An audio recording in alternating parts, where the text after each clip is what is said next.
What happens when we never define enough? For many of us, it becomes pressure, always pushing us toward more, yet never delivering on the peace that it promises. Here at Faithfi, we want to help believers discover true contentment.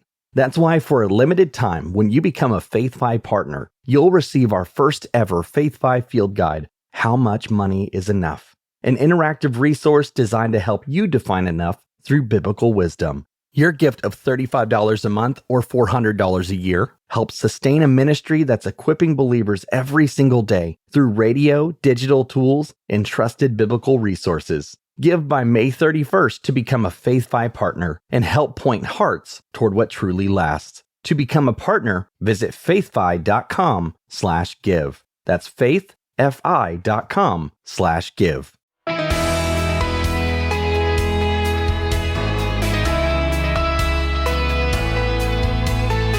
Is it possible to have everything and still be missing the one thing that matters most? Hi, I'm Rob West. The Bible gives us powerful examples of people who looked successful by every measure, yet walked away empty. Today, Bob Shank helps us see how Jesus challenges our definition of wealth and invites us into something far greater. And then we'll take your phone calls on anything financial at 800-525-7000. This is Faith and Finance, biblical wisdom for your financial journey.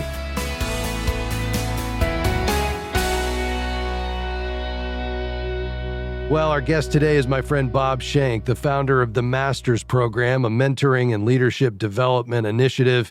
Every now and then you get the chance to interview a GOAT, one of the greatest of all time, and I put Bob in that category. Bob, great to have you here, my friend. Honored to be with you, Rob. Bob, you have an incredible article in our Faithful Steward magazine that begins with a simple insight. Across political, cultural, and generational lines, most people still want to be rich. Why is that desire so universal? I think we've been wired with a desire for more, and that isn't a result of sin. It's a result of the way God made us. He was from the beginning committed to multiplication and directed Adam and Eve into a multiplying mindset.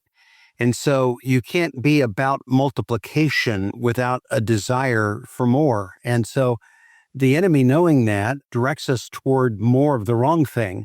God always wants us to be directed toward more of the best things. Yes. Wow, that's so well said. And you note in the article that even when people pursue wealth seriously and responsibly, this sense of arrival often remains just out of reach. Bob, why do you think that even hitting a net worth goal rarely satisfies the way we expect it to? Well, I think that part of our redemption is that God has put longings in our soul that were not there before. And things that might have been more satisfying before our redemption became real, become less capable of satisfying the newfound longings that a redeemed soul brings to the table. And the Holy Spirit will not allow me to become comfortable or satisfied with something less than what He intends to make possible by God's design in my life. Oh, that is very well said. Now, we're going to begin to unpack this story of the rich young ruler, which is so profound. A man who seemed to have everything going for him, wealth and youth and, of course, authority and responsibility. Bob, why do you think that account still resonates so deeply today? The Gospels break into, there are four Gospels. John stands apart as thematic. Matthew, Mark, and Luke give us a timeline of Jesus, principally his ministry 3 years. But the rich young ruler shows up in all three of those synoptic Gospels. Yes. The story is important enough that God repeats it over and over and over again.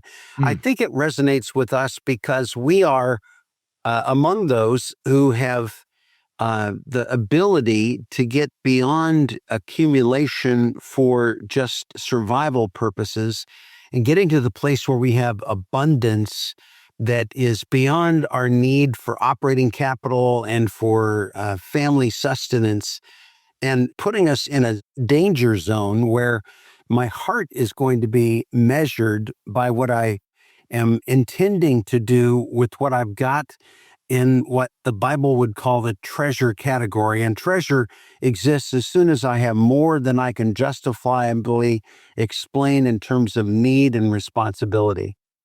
Yeah. Set the stage for this story and what's about to happen. We're going to unpack it in detail after the break, but what's really going on here? Well, there's a guy, and he's one of the last of the old covenant players. In the old covenant, keep the law with faith as the motivator, and you would satisfy God's expectations, requirements to go into his kingdom. And so this guy's met all those standards. Question is, what's left to be done? And there is something profound, and Jesus puts his finger on it. We'll unpack that just around the corner. We're talking about being rich in what really matters today. Our friend Bob Shank, the founder of the Master's Program, is here. Much more to come just around the corner. You're not going to want to go anywhere.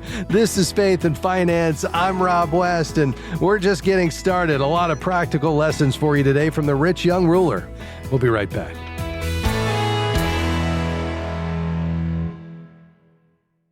Every day on Faith and Finance, we hear from believers who want to follow Jesus faithfully with their finances. Because of faithful partners, FaithFi reaches millions through radio, books, and the FaithFi app, helping people see that money issues are really hard issues. Become a FaithFi partner today with a gift of $35 a month or $400 a year, and you'll not only help sustain this ministry, but also receive our latest resources too. Visit faithfi.com/give today. We are grateful for support from Timothy Plan. Since 1994, Timothy Plan has shared good news with investors and advisors by offering faith-honoring mutual funds and exchange-traded funds. More information is at timothyplan.com. The investment objectives, risks, charges, and expenses are contained in the prospectus and summary prospectus available at timothyplan.com. Mutual funds distributed by Timothy Partners Limited and ETFs distributed by Foreside Funds Services, LLC. Investing involves risks, including possible loss of principal.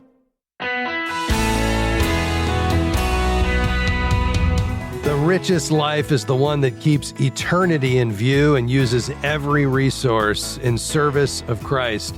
We're joined today by our friend Bob Shank. He's the founder of the Master's Program. He has an article in the latest issue of our Faithful Steward magazine. We're talking about the rich young ruler and being rich in what really matters. And Bob, I want to dig deep into this story. The question the rich young ruler asked Jesus is striking. What must I do to inherit eternal life? And you suggest Jesus recognized something deeper beneath it. What do you think was really going on in his heart? Well, I think there was a longing that he had, having met the minimums. This was a man who was never satisfied to do just enough. His professional success and the financial achievements that he had demonstrated that he was always swinging for the possible and not satisfied with the minimal. And Jesus really went beyond the question of eternal life in his follow-up question when he said, if you want to be perfect, and he then went on to give this multi-point counsel to satisfy that urge, that longing that was not satisfied with just meeting the minimums. And it's fascinating. I've just found, Rob, that for most people, when they come to this passage, it's almost like we put a fast forward on it because it's familiar enough that we don't need to read the details again. And I've queried thousands of people in auditoriums around the country to ask, what did Jesus tell the rich young ruler? And I always find that the only thing they recount is sell your possessions, give to the poor, and follow me. Yes. And to slow it down and to read exactly what Jesus said adds a component that is most often raced past without consideration. All three accounts of the story give this narrative where Jesus said, if you want to be perfect, and that was not sinless, perfect meaning fully mature, fully developed, here was his direction. Sell your possessions, give to the poor, then you will have treasure in heaven, and then come follow me. And we seem, by the enemy's scrub of the details in our consciousness, to have dropped that treasure in heaven offer that Jesus built into his answer. And I've just discovered that there's a longing to create treasure. Now, that word treasure in the original text is the word thesaurus. It's the word from which we get the accumulation of words in abundance. Most of us have a few thousand words in our personal use. Thesaurus gives us the depth and breadth of the words of availability. Treasure is the abundance. And Jesus never trounced treasure. Yes. What he encouraged was to move treasure from the uncertain environment of this world, where it's vulnerable, into the eternal sphere, where it's secured, protected, guarded, and waiting for us on the other side. And so the issue was the man in sin because he was rich. The issue was, where did he want that richness, that abundance to be archived for him? And he was counting on the earthly storehouse to be the place where it could be trusted. Jesus was offering him a better solution, and he turned him down. I love this idea of the completeness or wholeness, not flawlessness. And it's this idea that Jesus puts his finger on the one attachment in the rich young ruler's life that was preventing wholehearted devotion. That is powerful. You explain that Jesus was ultimately challenging who truly owned the rich young ruler's wealth. And this question of ownership is so central when it comes to money and faith, isn't it? Yeah, I think that if you really measured the way most of us go about life, there's a core belief that while we're here, it's ours. And when we get past this life into eternity, it's all God's. Yes. And an honest evaluation of what Jesus described about his kingdom is that while we're here, it's all God's. And what we do with God's resources while we're here will determine what we will have waiting for us on the other side, where private ownership will finally be real, but it will not be universal. That private ownership will go toward the people who, through faithfulness as stewards of God's resources in this life, prove themselves worthy to be able to have money of their own, as Jesus described it in that amazing story of the unjust steward or unjust manager in Luke 16. Yeah, that's well said. There's another parable, though, that has a direct application here, and it's the parable of the rich fool in Luke 12, who, of course, built bigger barns. How does that story connect here with the rich young ruler? I believe the rich young ruler was an example of the Luke 12 rich fool in action. There was nothing wrong with having barns suitable for one's agricultural needs. And the typical Jewish barn was big enough to archive the yield from last year's harvest that was necessary for next year's planting, as well as what the family would need in the intervening year between harvests. And the man in Luke 12 got crossways with God when he created bigger barns that were beyond his need for business capital and family maintenance, and became a means by which he no longer had to work and maintain the partnership with the God of heaven, who would bring the rain and keep the vermin at bay and partner with us in our ongoing income production.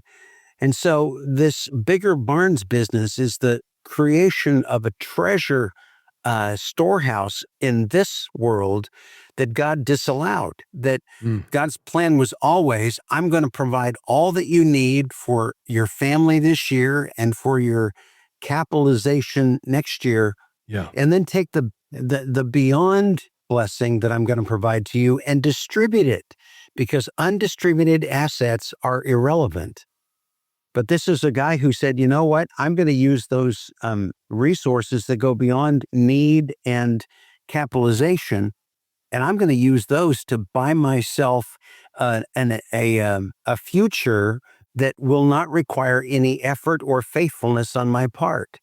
And God said, that's a a foul that will be the penalty will be the shortening of your life, because that's not the way I planned for the game to be played. Bob, just 30 seconds left. Tie a bow on this. If someone wants to be rich in the right things and at the right time, what does it look like to start to shift our mindset?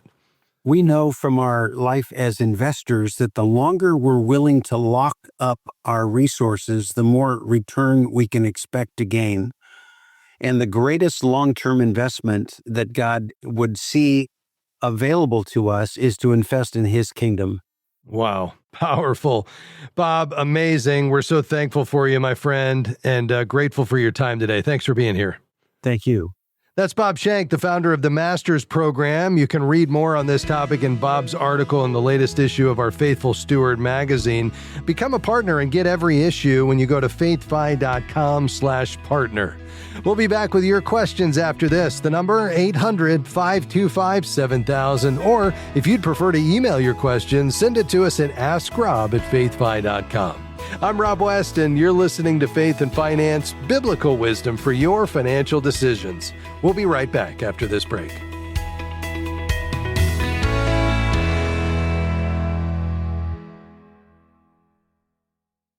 Imagine having biblical financial wisdom delivered to your inbox every week, helping you integrate your faith and financial decisions for the glory of God.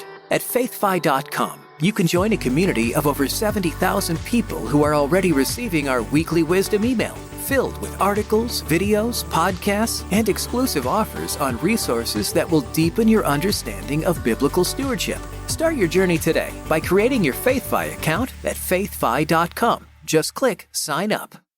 It can be overwhelming to think about the needs around the world, but you can make a difference. FaithFi is teaming up with Cross International and you to help break the cycle of poverty in Malawi, Uganda, and Zambia. Our goal this month is to provide 100 kids with vital resources and the hope of Jesus. Change a child's life today at faithfi.com/cross. That website again is faithfi.com/cross.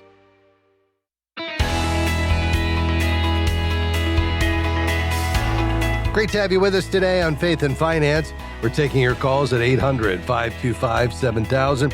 To Georgia. David, go ahead. Yes, sir. Thank you, Rob, for taking my call.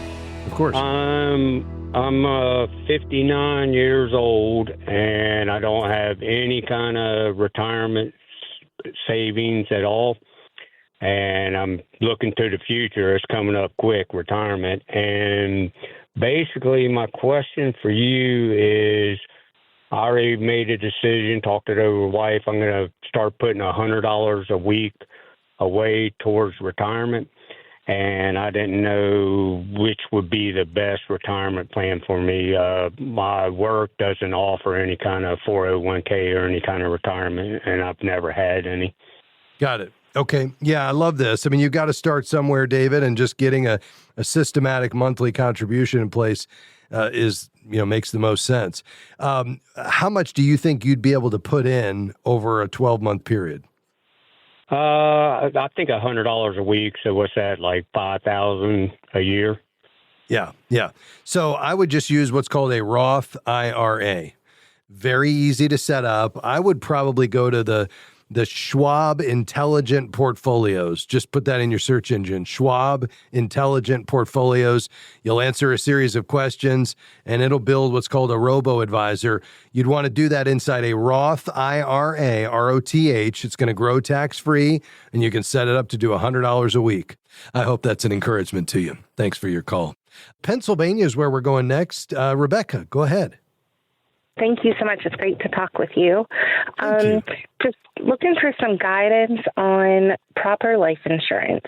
My husband and I, we were in our early to mid 40s, and we did a 30-year term when we were 20 and bought our first home.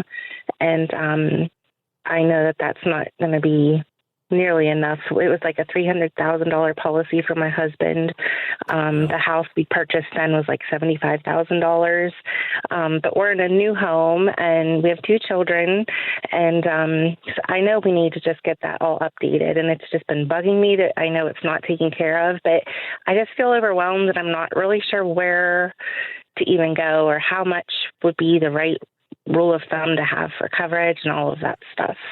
Yeah. Well, it's a great question, Rebecca, and I love that you have term policies in place. The 30-year policy was probably really cheap. I realize it's not a ton of coverage, and your situation has changed with your family and your assets and what it is you're trying to protect. But now is the time to go ahead and start looking at either layering another policy on top or just replacing it altogether. You're probably not going to want to do another 30-year policy. It would probably be a 20-year policy, and it's probably going to be, for quite a bit more in terms of the death benefit. I mean, the simple approach is to say, if one spouse died tomorrow, what income gap would exist and for how long? Because if either spouse is, contributing to the family finances in terms of income, and that income were to go away, what would it take in terms of a death benefit, if invested properly, that would generate or replace that amount of income, and for what period of time? Because remember, you get to a point, if you continue on the current track and assuming you're funding retirement in an appropriate way, maybe 10 to 15% of your income, and you're slowly, eradicating all of your debt, including your home mortgage. The idea would be that you would get to retirement and the need for life insurance goes away, because you'd get to a place where you could answer that question. If one spouse died tomorrow, what income gap would exist? And the answer would be there wouldn't be any gap, because we have retirement assets, we have Social Security, we've saved, we've paid down debt, and therefore there's no longer a need for life insurance. And then someone might say, well, but wasn't it all for naught? And I would say, no. I mean, that's kind of the idea of insurance, is we're offsetting the risk, even though we hope we never collect. It's kind of like your homeowner's policy. You hope you never have to use it, but you're sure glad you've got it. And the same is true here for life insurance. Now, some people try to mix their life insurance with their savings, and that's not my preferred approach. I'd rather you keep your savings separate, do it in a tax deferred environment, whether that's a Roth IRA or traditional or a 401k or 403b, save at the appropriate levels, but just buy pure insurance and keep the cost as affordable as you can, and get enough coverage where it truly offsets the risk. So you asked for a rule of thumb on how much life insurance. Well, one approach would be to say, let's just replace the income. And usually we would say we would want 10 to 12 times the annual income while dependents rely on it. So if you're making $60,000 a year, you'd want somewhere between $600,000 and $750,000 in life insurance on that person. And if both of you are earning, you would want policies equal to that on each of you. Some people add to that income replacement debt coverage. So they say, let's add up the mortgage plus any other major debts plus future college costs and add that to the 10 to 12 times the annual income. And then you could subtract any savings or investments or existing insurance if you want to. And ultimately, you'd come up with a goal for your death benefit. And then you'd say, okay, based on our age and our health status, we're going to try to find a 20-year policy, which would get you to your mid-60s in an affordable way, but making sure you have truly the amount of death benefit you need to offset that real risk that exists, that if one of you were to pass away, the family would be able to maintain its lifestyle. Does that make sense? Yes, it definitely does. Yes, it does. Okay. Thank you so much. You're welcome. The only other question then, Rebecca, is where do I go to get that? And you've got a couple of options. I mean, you could go online to Policy Genius or any one of the other online search vehicles and just look at, which companies have the highest AM Best rating combined with the lowest premium, and, just kind of shop it yourself. The other approach is to find an independent insurance agent who works primarily in life insurance that could go out and shop this for you. Because depending on your age and your health status, one company might treat a certain health condition better than another. Now, if both of you are relatively healthy, great. But if there's any kind of underlying health issues, you're going to want to shop it around because, again, not all companies treat each health issue the same. So you may want to check in your church or maybe contact a certified Kingdom advisor in Pennsylvania and ask for a referral to a life insurance agent who's independent. If you want to do that, go to findacka.com. But listen, glad you're asking the question. It's the right one to ask. You're not too late. This is the perfect time for you to get that next policy that carries you into your 60s. God bless you. Well, folks, thanks for tuning in today. We're so thankful for you inviting us into your story and asking your questions, for your kind remarks about the program. I couldn't do this without the amazing team. We had Dan Anderson today, Amy Rios, Gabby T, and Jim Henry, plus the entire team here at FaithFi that makes this happen every day. On behalf of them and so many more, I'm Rob West, and we'll see you next time. Bye-bye. Faith and Finance is provided by FaithFi and listeners like you.